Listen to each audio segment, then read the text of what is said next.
Welcome to Gestalt Therapy. Let's get started. So, Gestalt Therapy takes a slightly different approach. It is still based in that existential approach, or comes from that, which is what we saw last week.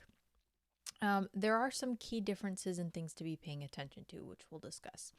So holism, Gestalt, this is a German word which means the whole or complete part or something that can't be separated or broken into different pieces without losing its essence. And so Gestalt therapy then is essentially a whole person and looking at how do we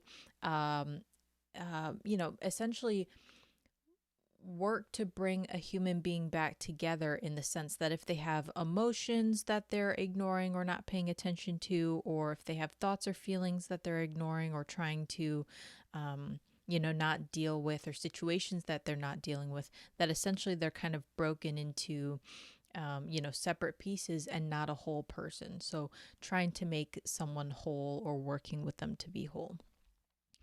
Field theory. So this is paying attention to the environment that the client is in, which can be very helpful because, of course, there are environmental factors that might impact the client or vice versa. And so field theory is essentially how the client has contact or interacts with their environment and what that looks like for the client. Again, Gestalt therapy is existential, it's phenomenological, which is a fun word to say, and it's very process based in terms of the approach. So, over the course of the next couple slides, we'll talk about different things like the here and now and that type of stuff. We'll also talk about contact. So you'll notice more than likely at this point over the course of the semester, we've talked about several different therapies by now. And they really start to overlap in terms of some of the things that you'll see, right? So, therapist being empathic, being supportive, prioritizing or placing an emphasis and importance on the therapeutic relationship. All of that is true for Gestalt therapy as well. There are some nuances or differences, which we'll talk about here in a little bit. So, for example, Gestalt therapy is more confrontational historically than other therapies. It's moved more towards being less confrontational, which I want to get to in a couple slides. But Fitz Perls, the founder or developer of Gestalt therapy, was very confrontational. In terms of what's here on the slide, introjection, so some of these words probably look familiar, and you're familiar with some of these going back to Freud in terms of some of those defense mechanisms. So introjection is accepting someone else's idea or belief without questioning it, so kind of swallowing it whole, if you will. Being passive in terms of whatever that thought or idea is.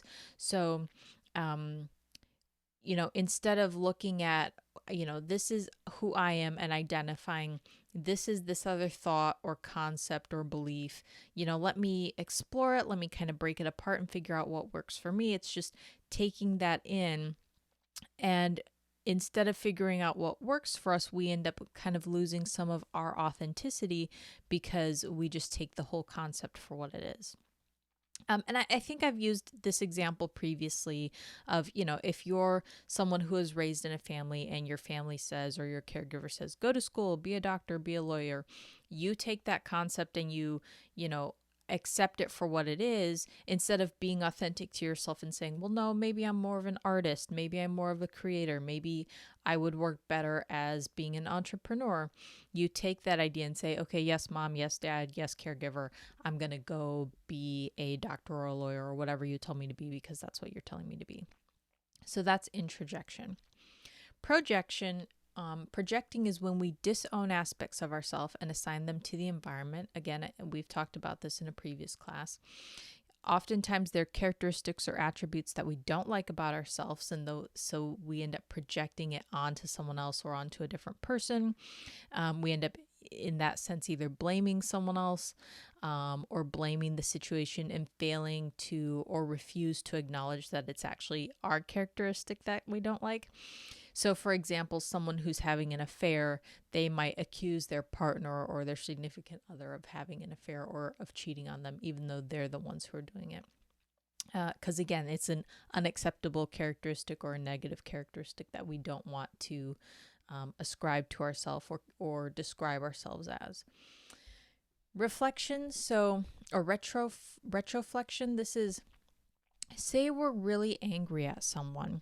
It's not appropriate to go like physically hurt that person.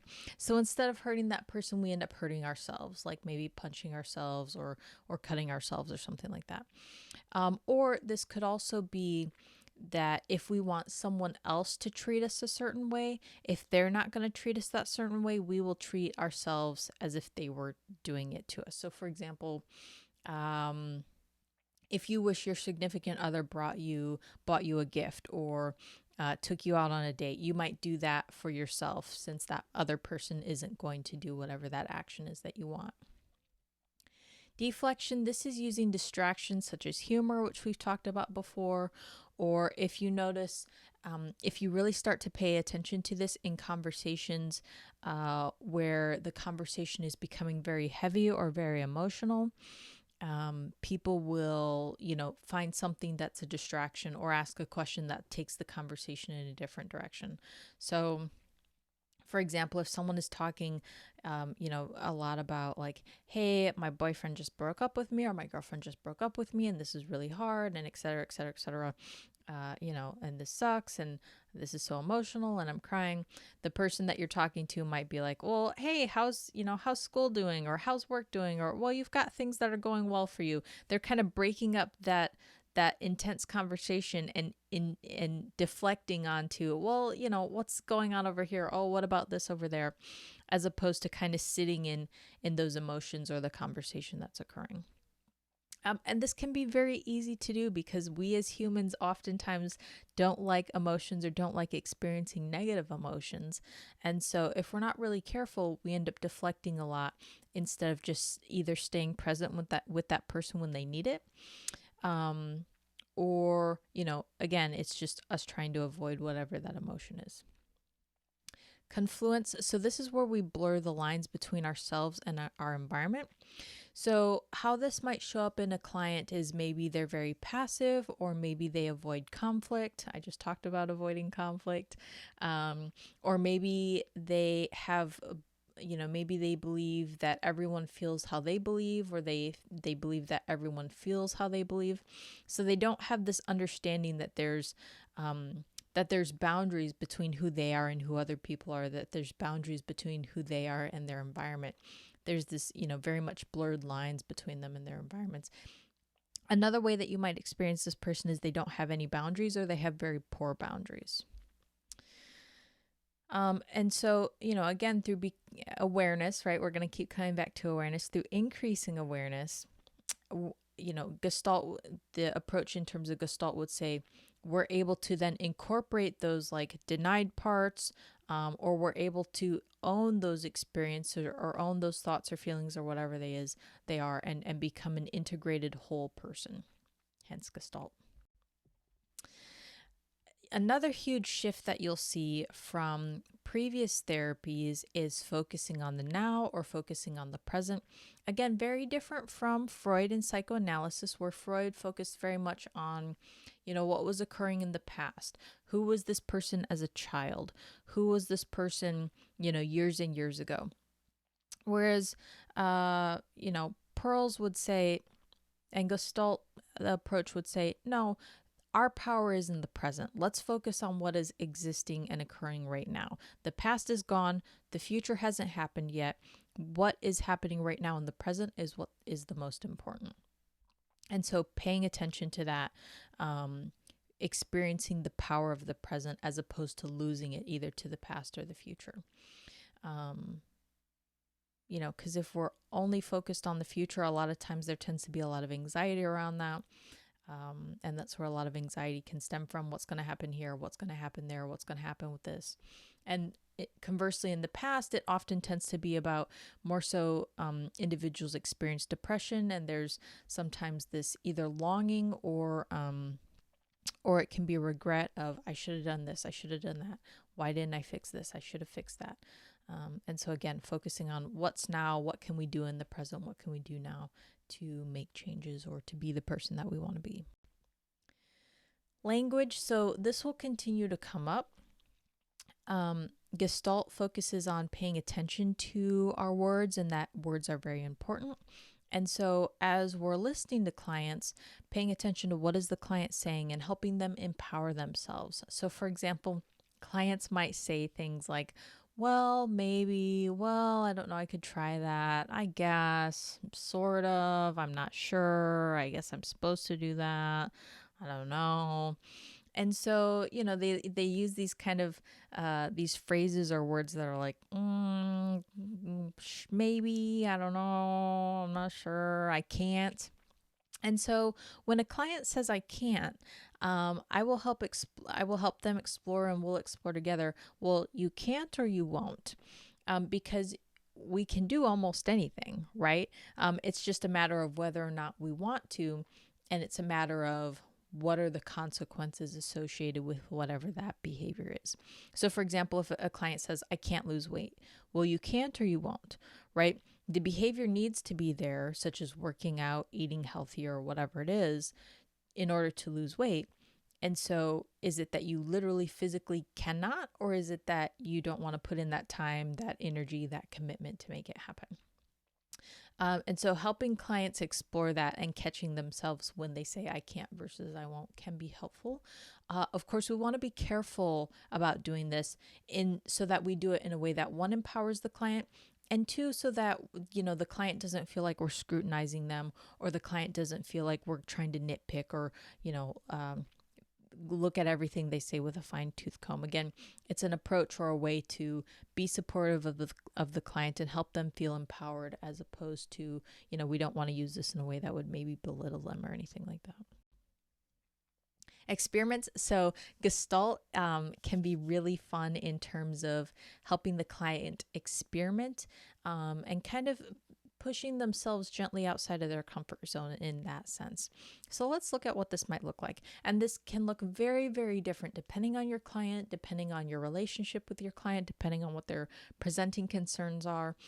So I'll just, give you one or two examples. And then, of course, as you work with your own clients, how this comes up or what this might look like can look very different. One thing in terms of experimenting, whether it's in session or outside of session, one of the things that I like to draw attention to is that a lot of times clients will like try one thing one time and then they'll give up and they'll never try it again. So I'll have a client say something like, well, I Googled it and it's, if we're in therapy and I say, well, have you tried mindfulness or have you tried meditation? Like, well, I Googled it. It said breathing was helpful. I gave it a try one time. I didn't really find it helpful. I didn't try it again. Like, okay, well, you know, let's have you try it a few other times. Let's have you try it first thing in the morning or right before you go to bed, or, when you have a lunch break at work, or let's have you try multiple different, like mindfulness YouTube videos or podcasts or whatever it is to figure out like, oh, I don't like this person's voice, but I like this person's voice. Or like, oh, 10 minutes is too long for me, but 5 minutes is actually my sweet spot. Or, I don't like someone talking. I just like having the music on in the background where I can just kind of breathe and focus on my breath. And so there's even within that, right? There's multiple things that the client can try. And so if they just try one time and then they don't try anything else, how do they know that it's actually going to be useful or helpful? And so helping the client explore that and work through that, that's something that I'll start with. Something else is like, so for example, within session, having a client experiment and try things out. So you could say something like, hey, of course, setting it up. Are you open to trying this? Are you willing to try this? So let's explore, for example, client Jane, you are saying that, you're experiencing anxiety. Let's imagine that your anxiety is a big, scary monster. How would you react? What would you do? What would you say to this monster? Now let's imagine that it's a little tiny fluffy puppy. How would you react? What would you say? Let's experiment and have you talk to your anxiety. If your anxiety were, sitting next to you, what would you say? Regardless of the previous experiments of, your anxiety is a monster, or your anxiety is a puppy. completely imagine your anxiety as whatever you would imagine it as. If it were to sit next to you, or if you were to visualize it, what does it look like? Oh, it looks like, Jane might say, oh, it looks like a blue blob. Okay, well, what would you say to this blue blob? Um, Another experiment that you could do, kind of, um, kind of bringing in the past, but in a slightly different way. So not focusing on the past, but again, kind of bringing it into the here and now, is what was the first time that you ever felt anxiety? So let's experiment reliving that, but it takes place now in the present moment. So as you're reliving that, remember that it's occurring presently. And what does that reliving it look like for you? Um, and so then exploring, having the client also explore or experiment with, hey, what are you willing to experiment with between now and next session? What kinds of experiments are you going to do on your own, just to kind of tweak things and try things out? And this can be helpful, of course, as you could imagine, in a range of different situations or presenting concerns. So, for example, having clients who are struggling with getting to the gym, or making it to the gym, we might, explore with the client in session, hey, what kinds of experiments are you going to do between now and next session? That way we can talk about it the next time they come in. So, for example, one day I'm going to experiment with laying all my clothes out the night before. One day I'm going to experiment with, instead of laying all my clothes out, like say on the bed, my gym clothes to be ready to work out, I'm going to put everything in my gym bag and put it in the car so it's already ready to go in the morning when I have to go to work. I'm going to experiment with, food prep and making sure that I have healthy snacks to eat. So you can see there's a bunch of different experiments and things that you can try with the client to figure out what works for them. And if something's not working, that's also helpful to know in terms of, okay, well, we tried that and you tried it more than once and that's not working. So what else can we try? Confrontation. I already talked about how Fritz Perls, the developer or founder of Gestalt Therapy, historically, he was a very confrontational person, and that, contemporary therapy has very much moved away from that and moved towards inviting the client in and inviting the client to explore their beliefs, their attitudes, their behaviors, etc. And by inviting them in, essentially, or by inviting them to explore those things, it's essentially kind of holding up a mirror and saying, hey, we're inviting you to look at these things, but in a non-confrontational or a less confrontational way. Essentially looking at, hey, if you're willing to explore this, let's look at this. You're saying that you're engaging in this behavior, whatever, not going to the gym, or that you want to go to the gym more. You're saying that it's not who you want to be, or that you want to be someone who goes to the gym more. Let's explore that. And so you're essentially inviting them to explore that, and in a non-confrontational way. And by doing so, increasing that awareness, increasing like, all right, well, I've tried this, let me try this behavior instead, or I've done that hasn't worked for me. Let me try doing this instead. And this could focus on strengths or areas of growth. It doesn't necessarily have to only focus on areas of growth. So, for example, helping the client realize that they're not using their strengths. And this happens quite often, actually, where clients either forget that they have strengths or aren't using their strengths. And so inviting them to explore and identify that. Hey, you're really good at building relationships with people. What does that look like in your personal life? Or what does that look like? You're saying that you're struggling at work. How could you use that strength of building relationships to improve your work life or your work environment? That type of thing. Internal dialogue. So again, increasing that awareness. This is helping the client become more aware of their internal dialogue. And that could look several different ways. So for example, having the client keep a journal, having them just kind of do like a monologue almost of, hey, just spend the next 5 minutes, just go and talk about, like in therapy, in this session, talk about what does your internal dialogue look like.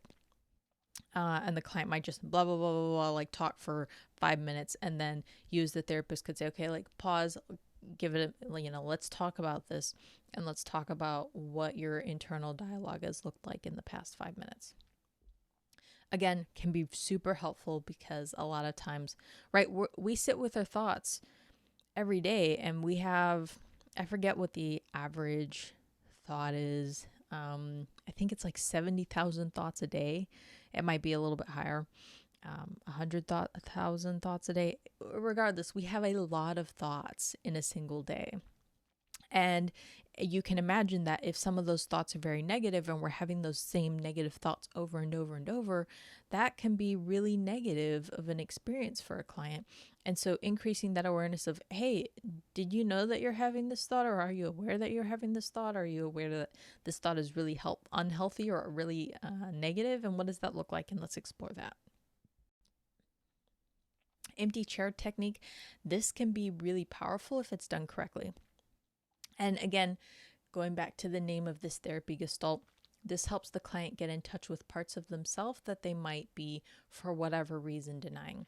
So, for example, you have the client, or you have the chairs face each other, and the client, so say Jane is sitting in this chair.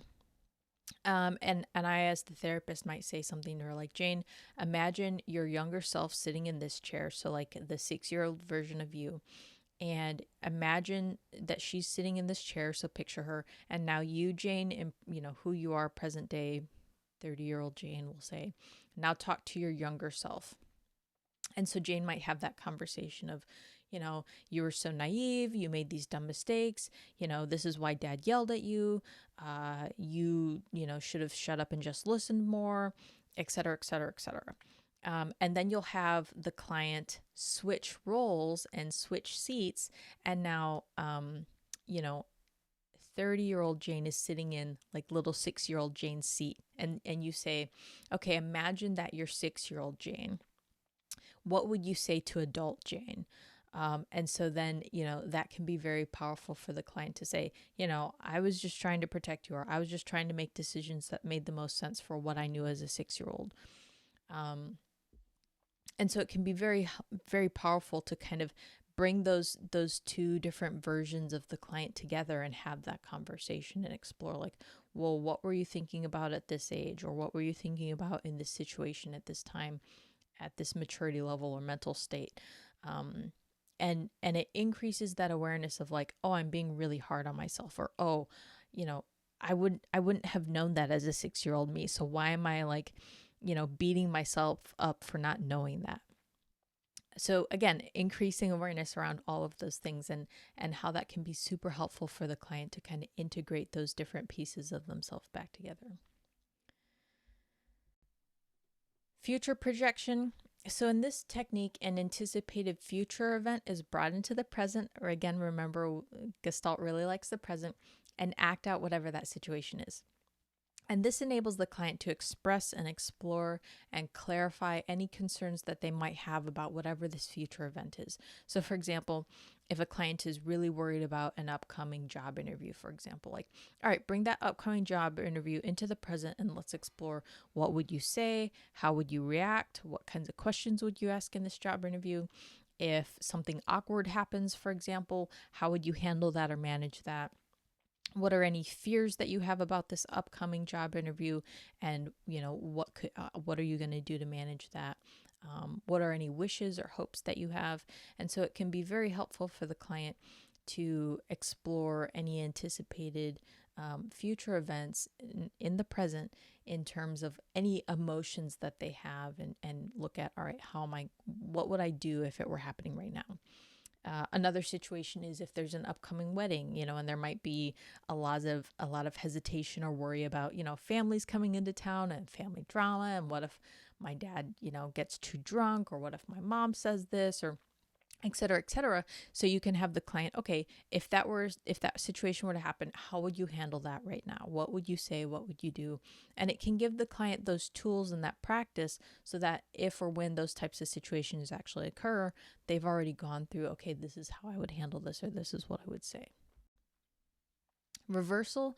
So here you're asking the client to behave or think in the opposite of how they normally would. So if there's someone who's really introverted, for example, you ask them to play the role of someone who's really extroverted and outgoing. Or if there's someone who tends to be really depressed, you might ask them to play the opposite and play the role of someone who's really happy and bubbly, and really positive. And the idea here is to help the client come into contact with, again, those things, either those factors or those emotions that they're avoiding, or any anxieties that they have, or whatever it is, right, that you're having them act the opposite of, so that they accept those aspects of themselves and, again, integrate into that gestalt or becoming a whole person.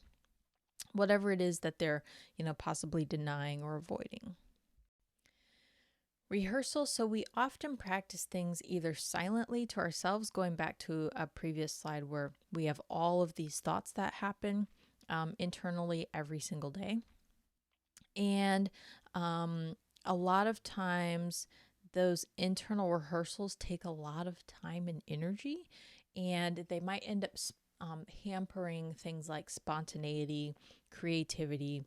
And so the rehearsal can be helpful in terms of therapy to help the client explore, as the client like rehearses through something, the therapist might point out and say, hey, I'm noticing this. Hey, I'm noticing that.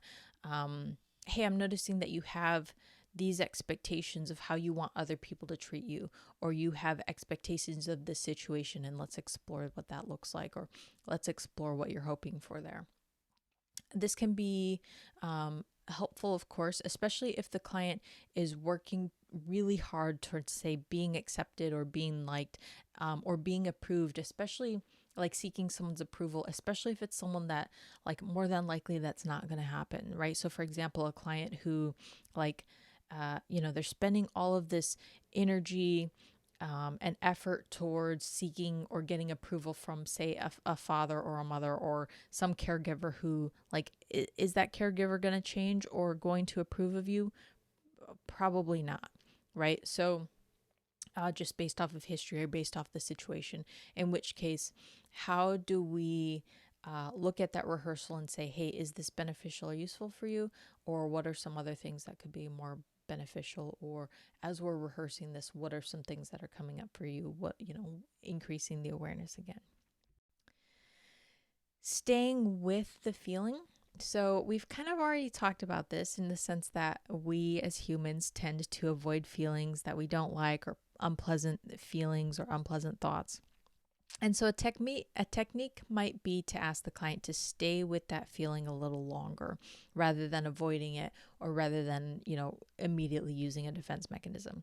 When we talked about defense mechanisms previously, a lot of you guys talked about how you tend to use humor as a defense mechanism. And so, if you're having this dialogue with a client and they say something funny or use humor as a defense mechanism, you as the therapist might say, well, hold on, slow down a little bit. Let's come back to that feeling. I noticed that you threw out some humor and maybe you're using a defense mechanism. Let's come back to that feeling and explore that and sit in that space a little bit more. Tell me more about what's going on there. Of course, not only does this take courage, but on the client's side, it also shows a willingness to endure that discomfort and explore whatever that the blocked area is, or work through unblocking whatever is going on. So if they're willing to sit in that space and show the courage to sit in that space of, hey, let's talk about whatever, your mom passing away, or whatever it is, by working through that and staying in that space and exploring it instead of immediately deflecting onto something else, it shows, as the client is able to work through that and grow, they're becoming who they want to be, and they're working on those things. The body. So Gestalt therapists find it really important to pay attention to the client's body language. I ask clients when I'm noticing that they're engaging in a behavior. So, for example, tapping their foot or bouncing their leg. I'll ask about that. I'll explore. As the client is sitting there, depending on what the conversation is or what we're talking about, I'll say, what kind of tension are you feeling in your body? Where are you feeling that tension? Where do you feel stress in your body? Based on the conversation, you're talking about really being anxious and stressed out. Where are you feeling that physically in your body? So I will bring attention to that, and that can be very helpful, because a lot of times we don't pay attention to our physical bodies, or we don't pay attention to behaviorally what we're doing. A previous colleague of mine, got married, and once he got married, he started to play with his wedding ring a lot. Like he would flip it and twist it, and like just he would constantly play with it. And I don't think that he realized that he was doing it. And so similarly, our clients often don't realize that they're engaging in whatever the behavior is, tapping their feet, chewing on their fingernails, whatever it is. And so again, just focusing on bringing awareness to that. Like, hey, do you notice that you're doing that? Hey, are you, what is this behavior doing for you? That type of thing. In terms of this book, The Body Keeps the Score, so Bessel van der Kolk wrote this book, and he talks about research that has shown that in terms of trauma, it gets like physically trapped in the body and reshapes our body, reshapes our brains, reshapes how we think about things. And so it's a really interesting book. And it can talk about how beneficial focusing on the body can be in terms of figuring out what those blocks are, or figuring out, you know, how we interact with our body and how our body interacts with our mind and vice versa. Exaggeration. So you guys know what a caricature is. I'm guessing a caricature is a picture that exaggerates a certain feature. And so, kind of in line with the previous slide, in terms of exaggeration, what this might look like is noticing that the client is tapping their knee, or like their leg or their foot or whatever, and then saying, "Hey, I'm noticing that you're tapping your foot. Exaggerate that." So tap harder or tap higher, or make your leg bounce even farther. And then asking the client from there, like, what are you noticing? What's coming up for you? If your leg could talk, you're bouncing your leg. If your leg could talk, what would it say? What emotion would it have? What emotion do you have? And so again, increasing that awareness around our physical actions and our behaviors. If you're really interested in this, Peter Levin has written a book called Walking the Tiger, Healing Trauma. And so he talks about somatic experiencing, which again, increasing that mind-body connection. And if you want to learn even more information about this, the U.S. Association of Body Psychotherapy has a lot of great resources. So when I initially built out this slide deck, it was, like COVID was full swing. And so again, Gestalt is a very existential therapy approach. And so this research article, basically talks about this very existential thing that we all went through from, 2020 through, I don't know, whenever COVID was officially over. And so I won't go through every single thing here, but essentially I'll summarize, because this came out like, I forget exactly when it came out in terms of, like, was it beginning of COVID or later, like more towards, I think maybe December or late fall of 2020. But there was so much that we still didn't know, right? And there was so much anxiety and fear, right? Some of the emotions that we've talked about for this week's lecture surrounding COVID and finding a vaccine. And, even if we have a vaccine, will that resolve all of these problems that we've now experienced, economically, and being separated, and all of that type of stuff. And so essentially what this research article says is that, like, hey, we can't return to a normal world, right? Like, we need to take this situation and change and become better because of it. Taking social justice action, focusing on human beings, and focusing on improving the environment that we live in. And, basically by, even though it can be sometimes really uncomfortable to be vulnerable, which is essentially what we've talked about in several slides already, that if we push through that, if the client stays in that moment, as a previous technique talked about, that growth will come from that, and that will become better because of that, and that the environment will become better because of that, we'll be able to decrease pollution or climate change or deforestation, being able to make bigger changes because we address those things that need to be addressed, as opposed to continuing to ignore them or being avoidant, right? Which we know isn't helpful. And instead, leaning into that discomfort, being vulnerable, taking the action that we need to take in order to do what is best for, all humans, the world in general, etc.